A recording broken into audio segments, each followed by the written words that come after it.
Hey guys, welcome back. This is my spoiler review for Season 6, Episode 5 of Better Call Saul. This episode of Better Call Saul was a bit of a table setter, a bit of a scene setter. There was a lot of kind of build up to what is presumably going to be an explosive final 2 episodes of the part 1 of the final season. There wasn't any big, huge, explosive moments or anything kind of jaw-dropping and reveals and revelations. You know, we didn't find out the ultimate endgame to what they're going to do to Howard or any of that kind of thing. And at first glance, I was kind of like, is this a bit of a slow episode? Well, how do I really feel about this episode? But kind of, as I started to analyze it and stuff, I feel like there was quite a lot of just like tension and foreboding in this episode. There were so many little moments that kind of, when I started to try and think about them, I'm just like, oh, I am like really terrified where kind of Kim's heading. And it's all just from the little ways she responds to people in situations. Like, the episode starts, and this is a paranoid-induced episode where Gus is all like, where's Lalo? I better use a toothbrush and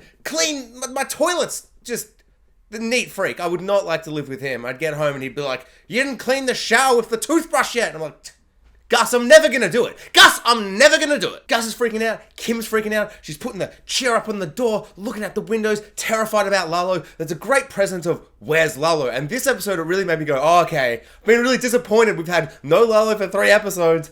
But their paranoia, I was kind of like, oh my god, he is literally going to like appear like a horror film character, like a monster from behind a window. And it's going to be like the shock horror kind of moment because we don't know where he is. And they do a brilliant thing where they reveal at the end of the episode where he is. It's like, oh, well, he hasn't been in it because he's been catching planes to bloody Germany, which I really enjoyed. But so Kim, she's going all paranoid and freaking out. And then slipping Jimmy McGill, he's all like, oh, yeah. You're clearly just kind of, you're still going through stuff, but thank God he's dead. And she's not like, well, actually, we've got to be on our game. We've got to be super scared for Lalo because he could be back. Mike said he's not dead, and I trust Mike, your bagman guy. We gotta be paranoid and scared. She's just like, nah. I'm not going to tell him anything. I'm going to keep that secret to myself. And at first, I'm just like, I don't really understand her motivation here. And I suddenly realized, oh my god, she's like so kind of locked into like getting revenge on Howard and betraying him and getting the sandpiper case, getting the money, trying to start a business and do all these things. And if she tells Jimmy that like Lalo is still alive, will he try and up and run and like get them to go to a hotel or escape or do something the way he did at the end of season 5? And so I just feel like that was like a really damaging choice, really kind of brutal. I have a feeling Lalo and Kim are gonna like head off and explode, and he might be the death of her. She might do something terrible, and I don't know. At this point, I'm still really unsure how Kim's story is gonna end. Like every week, I like kind of change. I'm like, okay, no, she's definitely gonna die. Oh no, she's definitely gonna do this. Oh, it's definitely gonna go like this. And I just really feel unsure with how they're gonna handle the character, and not in the bad way where I'm like, oh, I don't know where this is going. It's more like I don't know where this is going. So Howard, he's on to Jimmy. He puts all the pieces together. He does a bit of Sherlock Holmesing, and he's like, 1 + 1, it equals bloody 2, mate. It's Jimmy McGill, my least favorite man in the world now. And I just love how he's just almost immediately just go, this is nonsense. This is crazy. Who could? God damn it, Jimmy! But what follows next is an absurd sequence that I absolutely couldn't have seen coming. There is no point, even as he's standing there outside the boxing ring, not for a second did I go, he's going to challenge Jimmy and they're going to have a bit of a boxing match to, release all that tension between the two of them. I would have presumed they were more likely to have sex than to have a boxing match. It was just absurd, couldn't believe it, hilarious. I just love Breaking Bad / Better Call Saul. Whenever they have a situation like this, they're all like, you want a POV shot where they got the fist like it's a video game? I'm like, yes I do. This episode was full of that stuff. From the cold open of the close-ups of the meticulously crafting of the thingy, the Werner thing. What was it? Like some kind of tool or something? A measuring ruler? Was it a ruler? I'm not a builder man thingy. I don't know. I was just like, yeah, that's like a thingy. And at some point later in the episode, someone will be like, it's the thingy! And that's pretty much what happened. We get a classic, the camera's on a thing you wouldn't really put a camera on usually when the garage door comes down. Love it. I'm loving all the crazy camera angles, and this episode was no exception. A lot of really fun, kind of inventive work. It always feels a bit kind of like oddball and like a bizarre choice, but it always feels like it's fun, and it never really takes away from the story. I just love kind of noting those moments. But we get a big punchy thing, and I love seeing Howard just kind of sock Jimmy and kind of take him out. And it kind of had this really ominous feeling of like, Jimmy's all like, hey, let's do this, let's do some boxing. But it ends with Howard walking away, being like, I know it's not over, but I won. And I have a feeling might be how it kind of plays out with, and I don't even think Howard realizes he's against Jimmy and Kim as much as he thinks. Like, I think he thinks Jimmy's still kind of, the puppet master behind Kim. And I think what's really going to turn into Howard versus Jimmy is going to really turn into Howard versus Kim when he truly realizes how much she is kind of planning everything as well. And then when Kim says, oh, I know why you did the punchy thing, because you know what's gonna come, like, you know what we're about to do. Horrendously ominous. Just like, I don't know, the way she said that, she was like, yeah, we are going to stone cold kill this man without killing him, like, we're gonna ruin him. But she was just so, like, matter of fact about it. There was no emotion in it. There was no kind of regrets or remorse. I don't know, Kim's going downhill, man. And just to be clear, I am all here for it. It's super fascinating and interesting. I'm just so horrified that it's going to backfire so horrendously and irrecoverably in her face. And it's all kind of her fault for kind of pushing it so far. Like, I love how Howard's just like, this is so obviously Jimmy. Like, they are really being quite obvious. And when he puts it together so easily, it makes me realize, yeah, like, is it actually part of their plan for him to realize and just start pushing back? Or is the PI that's going to be following Jimmy like, like, is that a spanner in the works kind of situation? Or is that all part of the plan? So, I don't know. I am very, very fascinated where it's going to go. I am just like a little bit worried that it is kind of taking its time. But that's just because I really want to have like heaps of time where Saul is like, I'm Saul from Breaking Bad. And we go through the Breaking Bad timeline. And we get all the Gene stuff. And we have time for all of that.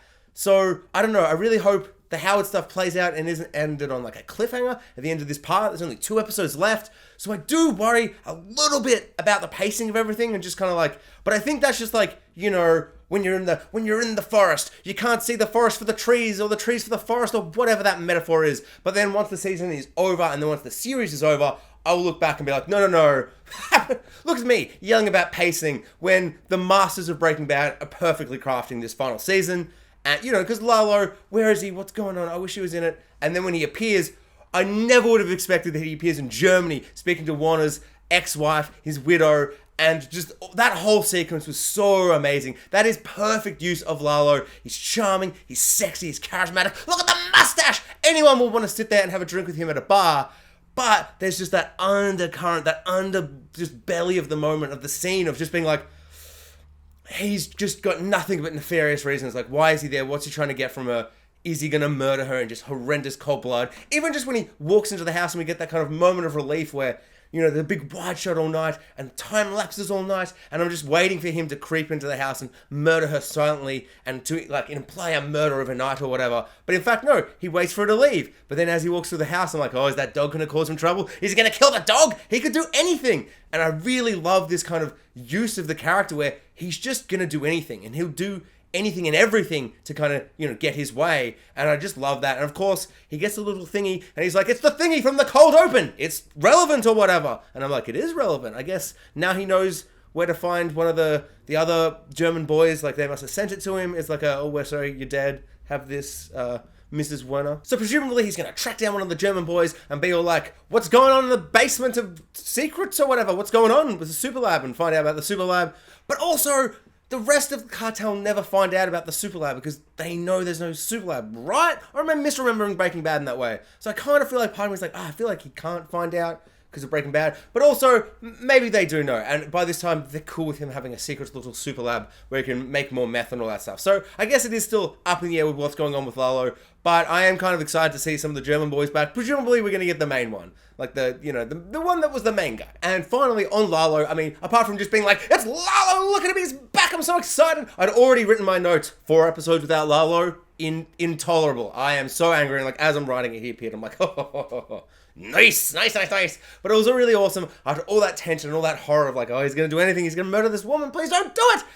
It then kind of ends with him actually escaping. He's got the information he needs. He doesn't need to kill her. He doesn't need to raise suspicion. So it is kind of a selfish decision. So he doesn't want to raise suspicion and kill her. But I'm just glad that he's not just all murder all the time. It keeps the character a little more interesting and fleshed out and well-rounded than being like, he's just the charming, smiley, sexy, Batman, I'll kill everybody! buddy kind of character. It kind of, yeah, just fleshes him out in a more interesting way, I find. Speaking of crazy psycho bang bang shooty people, Gus is cleaning toilets and showers and stuff with a toothbrush, going crazy manic, just freaking out about Lalo. And in all of this paranoia and tension, we get just this like really anxious Gus that I feel like we've never seen before. Like, so much in Breaking Bad, he was like tense and stressed, but not in this way. I really do wonder if he is going to somehow one-up Lalo in a way that kind of solidifies the Gus that we then know, that kind of leads up to that Gus character that walks out there when they're doing all the sniper shoots and he just stands there and he's like, you gonna shoot me?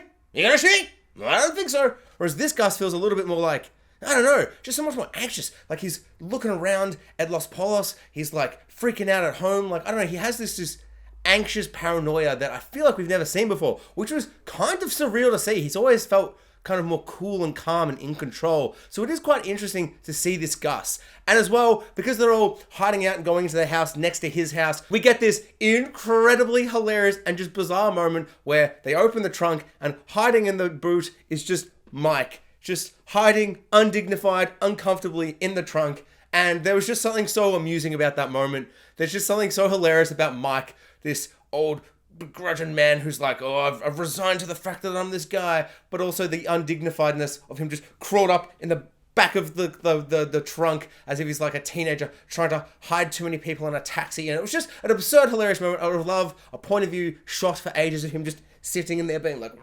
oh, this is, I don't like this, but safety first, of course, you know, dangerous situation. But yeah, just found that very, very amusing. So Jimmy finally and fully moves into his new workspace, toilet and nothing else, all there, and it's just hilarious, amazing, ridiculous.